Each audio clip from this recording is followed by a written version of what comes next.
My name is Cunningham. I'm here to talk about Hipara. Hipara is an open source endpoint detect and response platform where we use Python/Django for a web front-end console and have developed on the Windows platform a client that is able to help you detect and respond to threats on your network. We started off by using Yara and GrrCON. So Yara is an industry, or has become an industry framework as a way to develop a signature against, some malware or a malicious file that you're looking at. And then GrrCON was produced and still is by Google. Stands for GrrCON Rapid Response.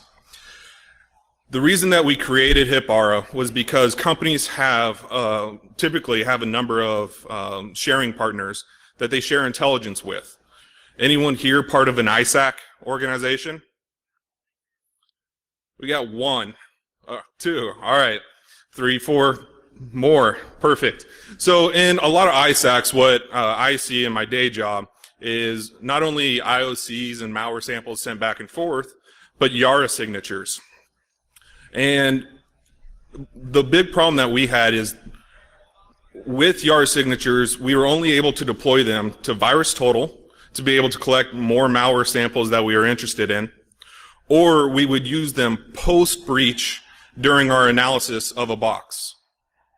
There was no way to use those Yara signatures for detection purposes on the host. A few vendors today now support it in a limited capacity, but obviously if I'm here standing today talking about this, I think that we're the best. We also have created modules, and we'll continue to create modules that go after specific attacker TTPs. We'll talk about those specific TTP modules here in a moment. And then again, we're open source, so we stand by the technology that we develop. There's no secret sauce, so to speak of. So we're able to tell everyone what we're doing. You guys can go in, take a look at the code yourself, review it, hopefully make it better. But no secrets there. Up here I've got an example of a Yara signature. This Yara signature is broken down into three main pieces. The meta field, which just gives a general description, or it's very arbitrary, whatever you want to write there. You can say, I'm looking for a certain malware family, who it's written by, anything else. The strings portion is the parts in the code that you can actually see by running something like the command strings, which is very common on Linux. And then the condition just says what parts of this rule need to be in place in order for us to alert and detect on. At the bottom there, all that it's saying is that it needs to be a portable executable file, which in the Windows world typically boils down to AXEs and DLL files. And then this Yara rule wants to see both lines S1 and S2 in combination with identifying that it's an executable file, and then it will alert. Now, if you're not in an ISAC or some sort of sharing organization, there are some really amazing repositories out there where you can go and get Yara signatures. One of my absolute favorites is an open community. I say open. It's closed. All you have to do is apply to get in. It's free, and it's called the Yara Exchange List. They just want to make sure that you're not a malicious person. You're not one of the actors trying to take a look at, what signatures catch their malware. But other than that, just go ahead and apply. You'll get in. And then there's a couple Git repos where there's absolutely hundreds, and I think the second one has over 1,000 Yara signatures, and it's updated on a pretty frequent basis. I'll make sure that with the GrrCON staff that these links are on the website so that you can follow up with them afterwards. So we're going to talk about what Hipara is really doing for you on the endpoint and how it's going after your adversaries and your attackers. This model right here was created by David Bianco, a coworker. Him and I both worked at General Electric together. He went on to publish this and describe what it takes to really cause an adversary some pain. All right, so trying to catch a malware by using an MD5 or some kind of checksum is at the very bottom. If you're just building up this huge long list of things that you don't want to see in your environment, you're going to drive yourself crazy before you drive the adversary and cause them any sort of pain. As you start moving up, IP addresses, you know, there are a finite number of IP addresses out there, although that number is fairly large. And they're exchanged quite often depending upon, well, for threat actors, they're able to dump them quite quickly as they move their delivery mechanisms or their C2s. So still, you can cause them a little bit of pain by tracking that, but again, it's still going to be up to you carrying the burden of that. With domain names, it's very much the same. Network and host artifacts are different. So we're talking about file names, we're talking about user agent strings, any kind of oddities in the HTTP header caused by a backdoor. These tend to persist quite a bit longer and aren't changed by that adversaries as often. So Zeus, you know, for the longest time would do an HTTP post using /gate.php. And I don't know off the top of my head how long that persisted, but I want to say it was at least 2 years. Tools. This is where Yara really starts to shine. You're able to describe what tool you're going after, what tool you're trying to stop with a Yara signature.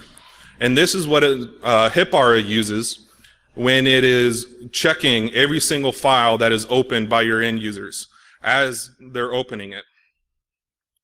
And TTPs. Now this one is tough both for defenders and for actors. So when actors, you know, develop a TTP, which stands for tactics, techniques, and procedures, it's a certain way of them having to do something. Typically, like with any kind of pen tester, I won't say, you know, great pen testers, but with, you know, vulnerability assessments, you're going to start off with something easy like Nessus or some SQL scanner like SQL Mapper, and you can see that as part of their routine in each portion of it. That's not the greatest example of a TTP, but I hope it gives you the idea. It's what the adversary must do to accomplish their end goal. Without executing on their typical tactics, techniques, and procedures, they can't reach that end goal. So typically we're talking about, you know, exfiltration for, you know, maybe some state-sponsored attackers or even some cyber criminals.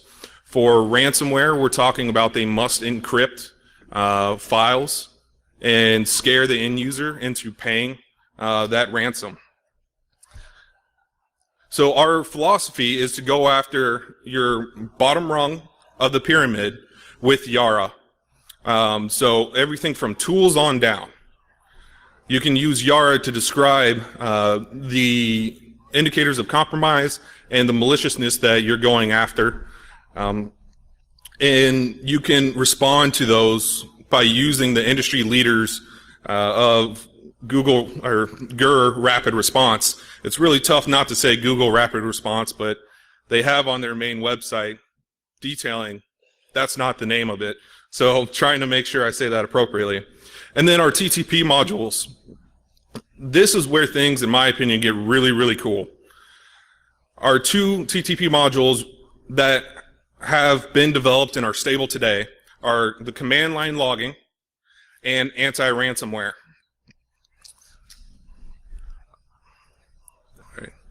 So lastly, on the Yara portion for Hipara, we do scans of the full memory process for any open file handles or any open processes. We are in the kernel, so we get access to what we need to do. And then we have a disk scanner that not only scans files as they're accessed by the disk, but you can also schedule full disk scans. This comes in handy a lot when you need to answer to your executives. You know, say a semantic or a Kaspersky report comes out, and you need to answer to them, are we compromised with this?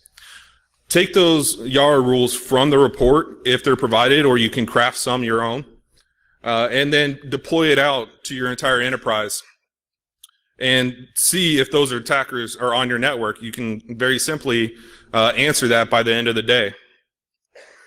Then lastly, you're able to change up what kind of files that you want to scan. This is something I don't see with a lot of other solutions. Here, if you're concerned about web shells, you can configure Hipara to only look at .php or any kind of insert web programming language here. In our default, we look at executables, documents, text files, BATs, and INF files. So a lot of those can be looked at for your typical weaponized So with documents, it would be for weaponized documents in like a spear phishing attack.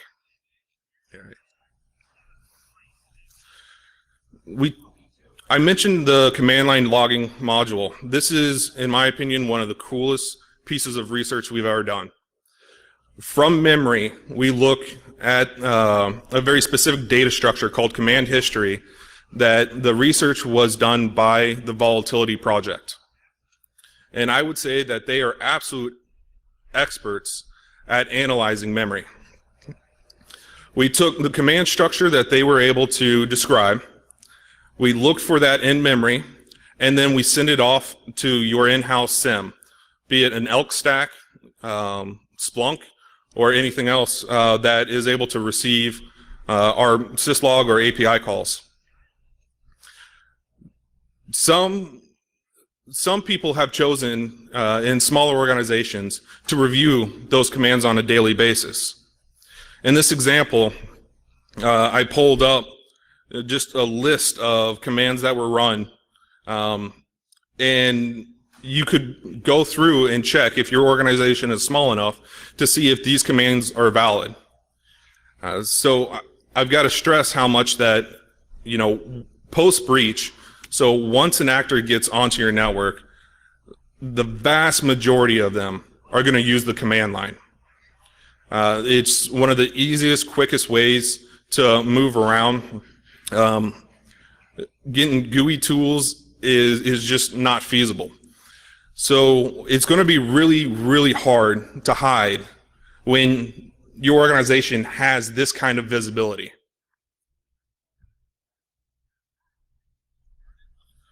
The next TTP module that we're going to talk about is with ransomware. Not that you have to say if you've ever been hit with this, but anyone know of anyone that's been hit with this? All right, it causes a lot of pain, a lot of pain. A guy named Patrick Wardle did some amazing research and put out on a blog just as open source research where we can actually tell if a process is attempting to write an encrypted file. Crypto ransomware attackers must encrypt files for them to hold your files hostage. There's no other way around it.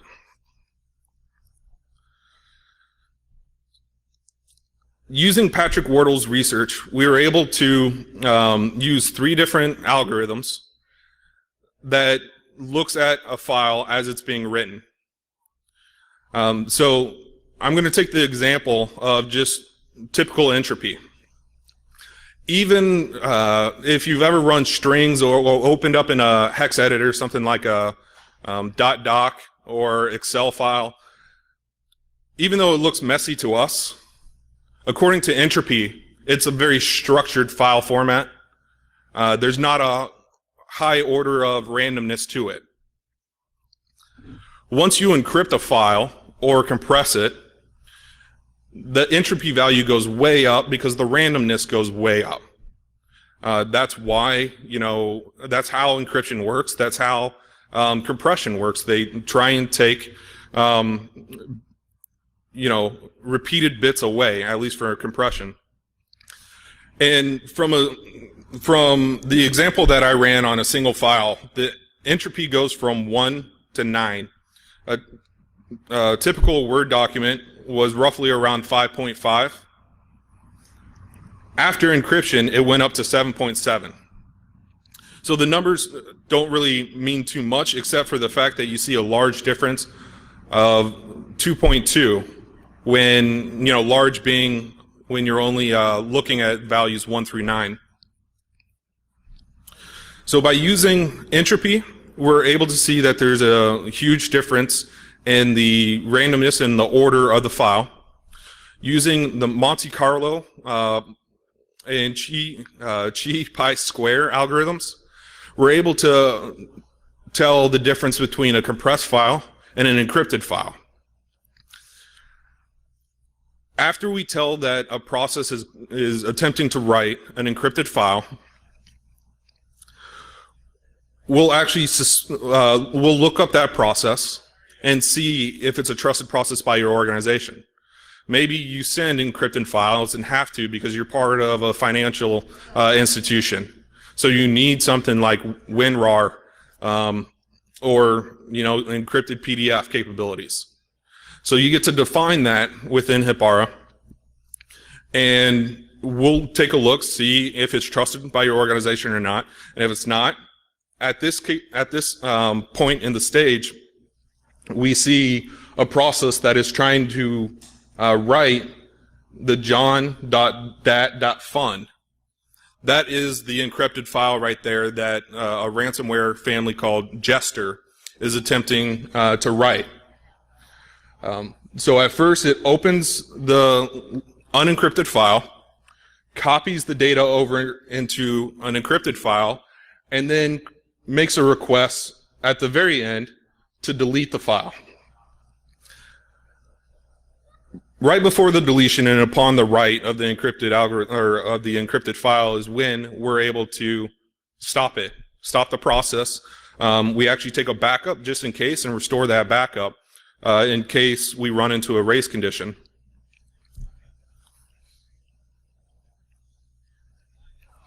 So our deployment looks very much like your typical client-server application. Like I mentioned, we have a Python/Django web server where you can take a look at all your alerts.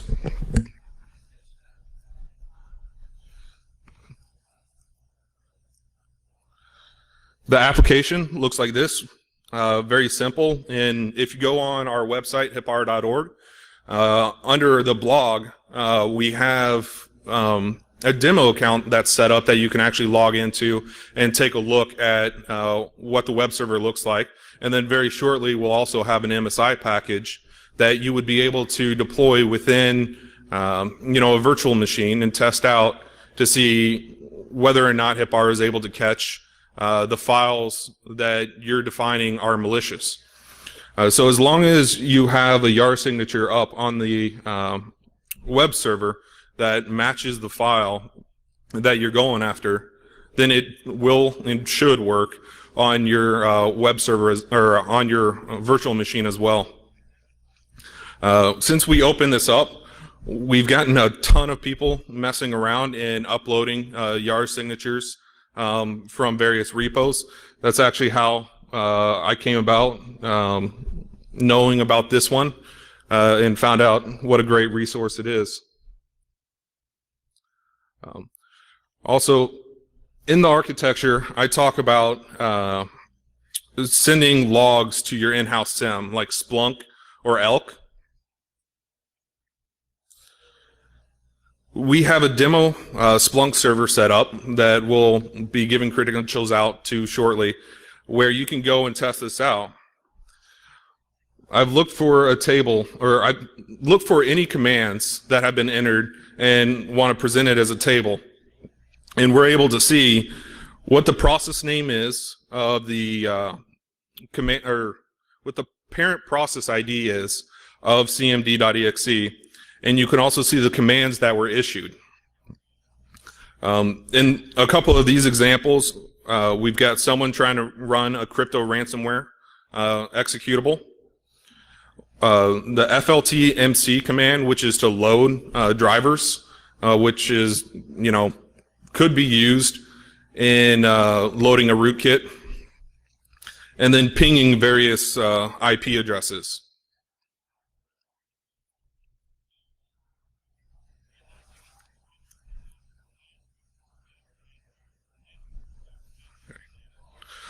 Our development pipeline.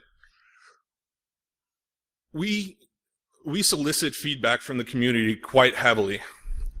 This is a lot of the feedback that we've received so far. We're starting off with a hunt module where do many people here use EXIF tool to get metadata from a file? It can be used as one of the first steps in reverse engineering just to see what type of metadata or attributes are attached to a file. This has been incredibly helpful in the past in other scenarios in doing threat hunting. One of the common tactics we see with adversaries is they try to mimic the names of various vendors such as Microsoft. With these logs being sent to your SIM, we're giving you the capability to go through those logs and see if there's any misspellings, if there's any foreign actor names that have created weaponized documents, or looking for any oddities. There's a great example of a weaponized document creator that was prolific for about 3 years, where the author name never changed. It was Trey De La. And if you ever saw that in your environment, you'd question why. So some of the thoughts that we've received from those in the community was, if you're able to get all the metadata from files into your in-house SIM, are you able to load up names, foreign names, if you're not an international company? I'm talking about, some smaller places in there, and just see what pops. See if anything comes up in your research or in your search. With misspellings, you'd be able to use some very simple, autocorrect algorithms out there to see any oddities within your own environment. You can also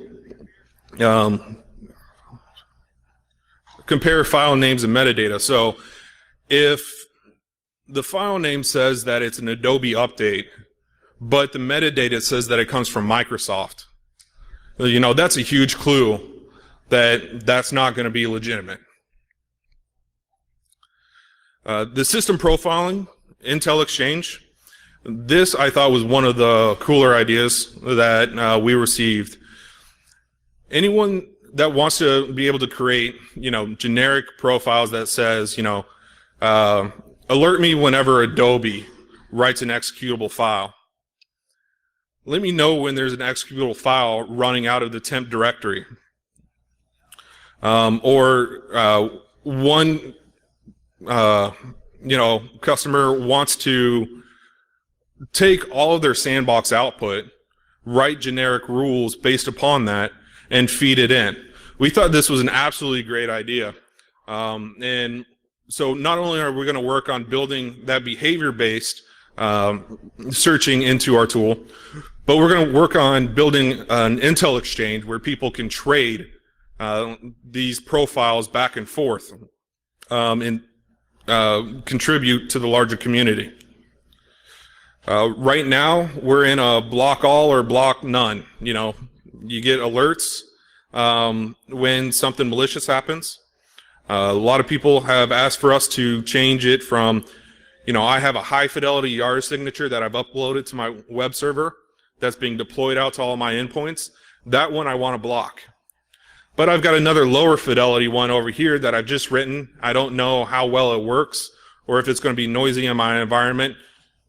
Just alert me when that occurs. And then execution profiling. So taking a look at the way the malware authors actually package up their malware or their shellcode. If there's any process injection happening or process hollowing, we're building on that. So we're looking for feedback from the community in our development pipeline and actually making that, a core part of our tenement.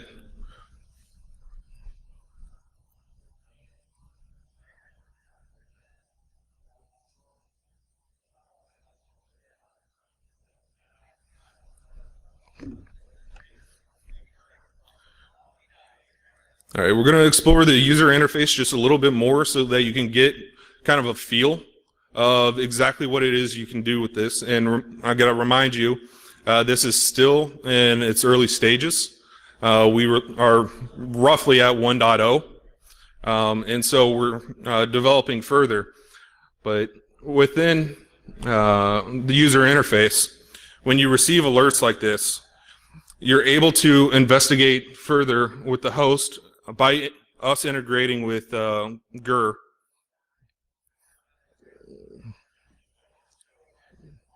All right. And you can request that a live response be made. A live response being collecting log data, memory capture, and the file in question from the endpoint client.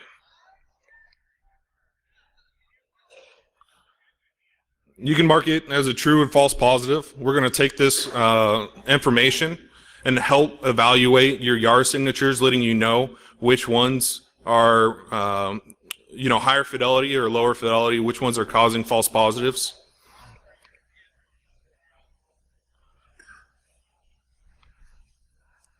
And then anything that you can do within the user interface, you can do with the API as well.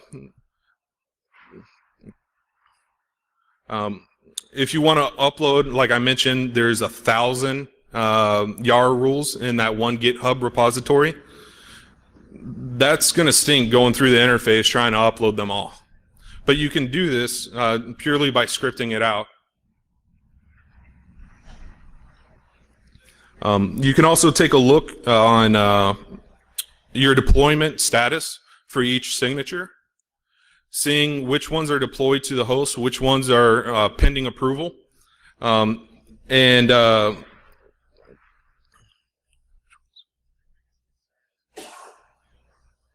nope, that was the end of my sentence there. All right. All right.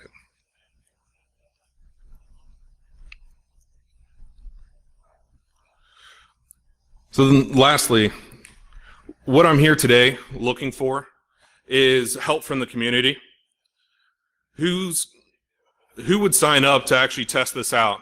Who would actually sign up and deploy it within their enterprise? Give it a go.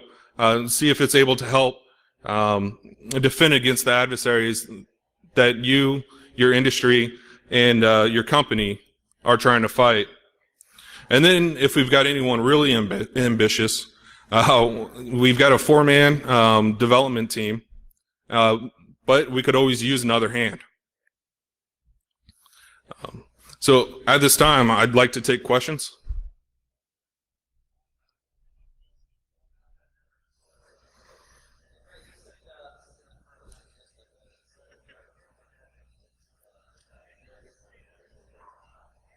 Yeah, thanks, Dave. So the question being, what kind of platforms are we on right now? Currently, we're only on the Windows platform because, as you mentioned, and as I mentioned earlier, writing to be able to interact in kernel land takes quite a bit of time. So we've got to replicate the same process throughout Linux, throughout Mac, etc. Having gone through the process once already, knowing what needs to be done to push it further is going to make it that much faster, though.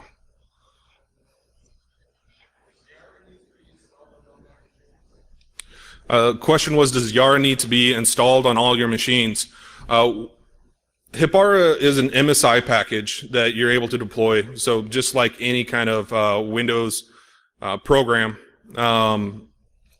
with an installer. So our package comes with Yara and enables it to be able to run and scan the files that are being accessed by your endpoints. So the MSI package does that for you. Yes. What kind of performance hit do we see in endpoints was the question. Right now, we're seeing less than 3% CPU utilization, and generally speaking, it's around 1. When we do the full disk scan, so you're scanning the entire disk. At the beginning, yeah, we were seeing 99% utilization, so we just got to throttle that down. We're making it configurable to 30%, where people can choose to make it even lower if they want. So we're going to actually make that defined within the config file itself.